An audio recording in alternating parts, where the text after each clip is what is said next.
네, 오늘은 다니엘 6장 10절 말씀을 가지고 죽음을 알고도 드린 감사라는 제목으로 하나님 말씀을 증거하려고 합니다. 수학의 계절이라고 하죠. 가을이 깊어가고 있는데 마치 낙엽 떨어지고 하는 걸 보면 마치 곧 겨울이 들이닥칠 것 같기도 하고요. 한국 교회는 또 오늘을 추수감사주일로 대부분 지키고요. 미국은 다음 주일입니다. 아까도 제가 잠깐 말씀드렸듯이 다음 주일을 추수감사주일로 지켜서 우리 교회도 다음 주일 추수감사주일로 지킵니다. 그리고 다음 주일이 지난 26일 되면 땡스기빙 데이죠. 사실 코로나 때문에 특별히 뉴저지도 상당히 염려스러울 만큼 코로나가 확산이 되고 있어서 부활절에 이어서 추수감사절조차 모여서 예배드리지 못하지만 중심으로 하나님께 감사하는 그런 시간들이 되시기를 미리 축복합니다. 감사한 마음으로 한 해를 마무리해야 하는 것은 우리가 늘 하는 이야기지만 사실 지난 한 해 삶을 돌아보면 코로나 때문에 많은 부분에 깊은 상처들이 있었습니다. 세계적으로 감염병 문제가 모든 이들의 삶에 큰 영향을 미쳤고요. 제가 작년에 유럽을 갔을 때 패스트 때문에 수십 년을 수없이 많은 인명들이 피해를 봤던 그런 역사를 이야기를 들었는데 금년에 이런 문제가 생기는 거로구나라는 생각을 갖게 됐어요. 심지어는 미국 대통령 선거조차도 코로나가 없었으면 트럼프 대통령이 무난히 재선되었을 것이라는 이야기도 있을 만큼 코로나는 우리 모두의 삶에 그 구석구석에 큰 영향을 미치지 않은 곳이 없습니다. 어려운 사람들은 더욱 어려워졌고요. 극소수이겠지만 이 와중에 또 큰 돈을 벌어서 부를 쌓는 사람도 있다고 합니다. 많은 사람들이 정부의 구호 정책에 촉각을 곤두세우고 있고 또 지금쯤은 많이 유스트되었다고 하지만 그러려니 하면서도 여전히 코로나 확진자 증가의 숫자에 신경을 곤두세우고 있습니다. 사실 우리 교회도 12월부터 대면 예배를 계획을 했다가 잠시 다시 생각하기로 하고 있습니다. 지금 사실은 성탄절도 있고 송년주일, 신년주일 다 정말 우리 교회로서는 1년 중에 굉장히 중요하게 여기는 시간들이 계속 있는데 이 시간을 지금 코로나로 인해서 이런 식으로 보낼 수밖에 없는가 하는 참 어려운 마음들이 있습니다. 그렇지만 다만 한 가지 제가 자주 말씀을 드렸지만 믿음을 가진 우리가 지금 한 가지 위안으로 삼는 것은 이 모든 상황을 하나님께서는 아신다는 것입니다. 하나님 알고 계시고 능력도 있으시지만 계획하신 것이 또 더 큰 뜻이 그 안에 분명히 있으리라는 믿음이 우리에게 있고 또 그 믿음으로 사실은 우리가 지금 이렇게 코로나 가운데서도 예배를 드리고 하나님을 찬양하고 감사를 드리는 것입니다. 어렵고 또 이 긴 질병이 아직도 한참 더 가야겠지만 그럼에도 불구하고 믿음을 가지고 하나님을 예배하는 모든 분들에게 이 믿음을 통해서 그래도 여전히 하나님께서 행하실 것이라는 그런 믿음을 통해서 정말 우리를 더욱더 굳게 붙들어 주시고 은혜를 베풀어 주시길 원합니다. 사실 어려움을 알고 그 어려움을 이기기 위해서 용기를 내는 것이 믿음이라면 이렇게 어려운 시대에 우리에게 요구되는 믿음이 바로 그런 것 아니겠나. 곧 믿음은 용기다 이렇게 이야기할 수 있는데요. 오늘 우리가 읽은 본문의 다니엘은 앞에 죽음이 다가온 문제를 안고 있는 사람이었습니다.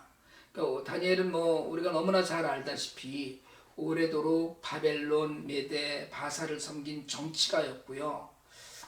지금은 여든이 넘은 말 그대로 굉장히 노련한 원로 정치인이었습니다.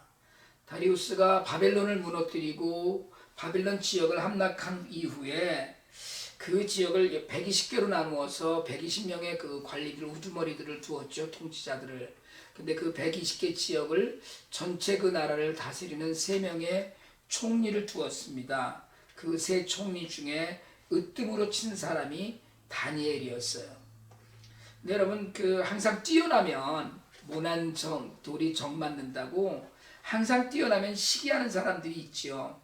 그래서 유대 출신의 다니엘을 향해서 메대의 지도층 인사들이 그 시기로 트집거리를 찾습니다. 근데 여러분, 그 털어서 먼지 안 나는 사람 없다고 하잖아요. 근데 여기 있었어요. 다니엘은 털어서 먼지가 안 나는 사람이었습니다. 흠잡을 것이 없는데 사람들이 계략을 짜요. 그러니까 자세히 보니까 다니엘은 다른 걸로는 엮을 수가 없는데 종교적인 문제로 다루면 되겠다 싶었습니다. 그래서 당시 메대 지역은 뭐 고대 어느 민족이나 고대 어느 사회나 그렇듯이 다신 사회였습니다. 그러니까 어디에나 신이 있고 굉장히 많은 신이 있는데 왕도 사실은 신격화된 인물이었죠. 그런 사회였으니까요. 이 사람들이 머리를 썼어요. 30일 동안 임금 외에 다른 신에게 절하면 사자굴에 넣기로 합니다. 그리고 이걸 다리우스 왕에게 건의해서 관철시켜요. 다니엘은 오로지 자기 자신이 섬기는 하나님께 기대하고 기도하고 예배하는 일을 멈추지 않는다는 걸 알고 다니엘 하나만을 함정에 빠뜨리기 위해서 만든 법입니다. 근데 다리우스 왕은 아무런 생각 없이 자기 하나만을 뭐 이렇게 섬기는 걸로 이야기를 했으니까 도장을 덜컹 찍었어요.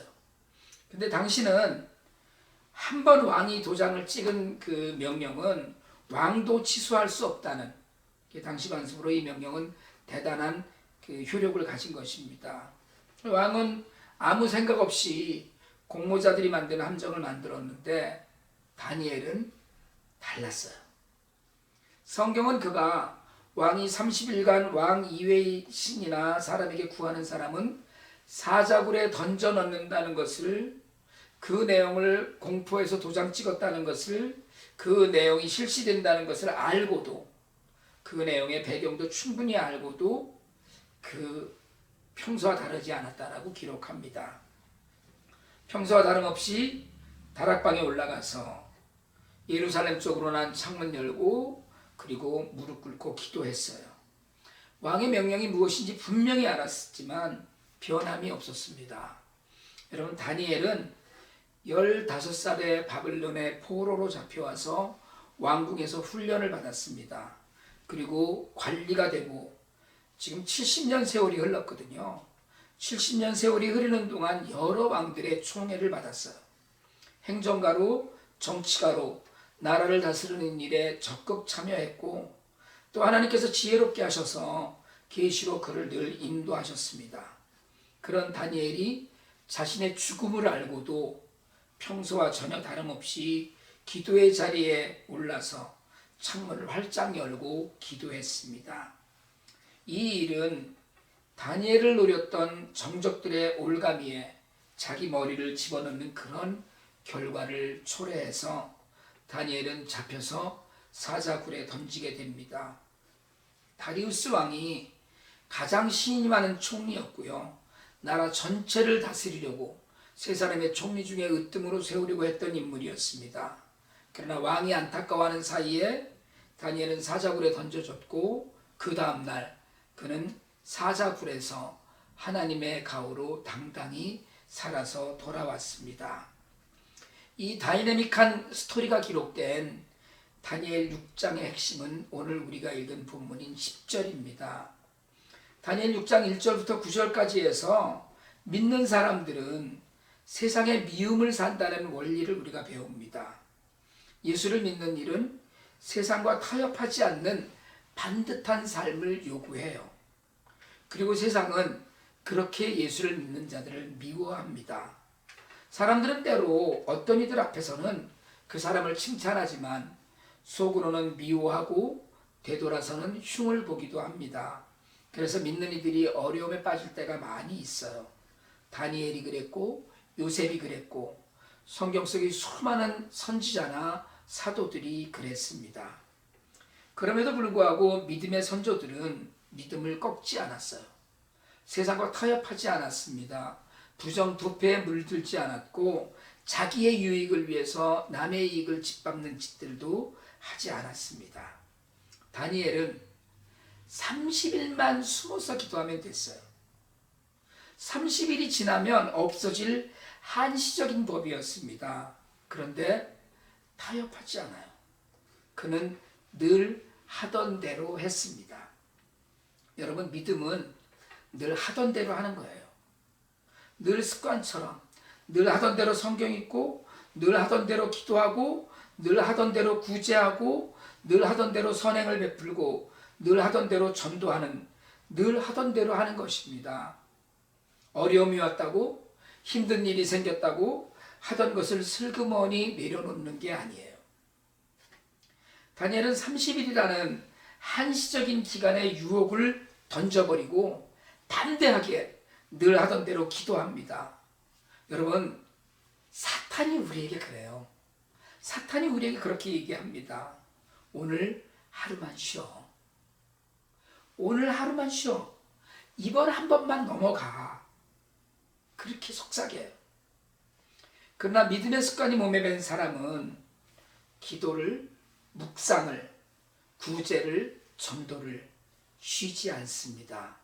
이게 다니엘이 늘 하던 대로 했다는 것에서 오는 우리에게 주는 교훈이에요. 여러분에게 이렇게 거룩하고 성스러운 습관, 타협하지 않는 거룩한 습관이 있으시기를 축복합니다. 오늘 본문은 다니엘이 죽을 것을 알고도 감사했다고 했습니다. 기도하면 죽을 거예요. 왕 이외의 신에게 기도하면 사자굴에 던져 넣는다고 써서 왕이 도장을 꾹 찍었습니다. 그런데 다니엘은 그렇게 했어요. 알고도 기도했습니다. 그런데 그의 기도는 하나님, 나를 이 사자굴에 던져질 위협에서 구해 주십시오. 하나님, 나를 사자들의 입에서 찢겨지지 않도록 살려주십시오라고 한 기도가 아니었어요. 여러분, 다니엘은 자신의 생명을 구해달라고 기도하지 않았습니다. 그의 기도는 감사였어요. 그의 기도는 하나님을 바라보는 초점이 분명한 기도였습니다. 거기에 그는 담대했어요. 여러분, 믿음은 하나님만 바라보는 거예요. 세상의 환경, 풍랑에 눈을 돌리는 것이 아니라 하나님을 보는 것입니다. 여러분, 이 코로나 시대에 우리가 최대한 조심하고, 그리고 할 수 있는 대로 안전하고 건강하게 지내야 합니다. 하지만 두려움에 하나님을 잃지 않아야 합니다. 늘 하나님을 바라보면서 폭풍 치는 바다에서도 얼마든지 감사할 수 있을 때 우리는 믿음으로 이길 수 있어요. 다니엘의 기도는 사자굴 따위는 안중에도 없는 기도였습니다.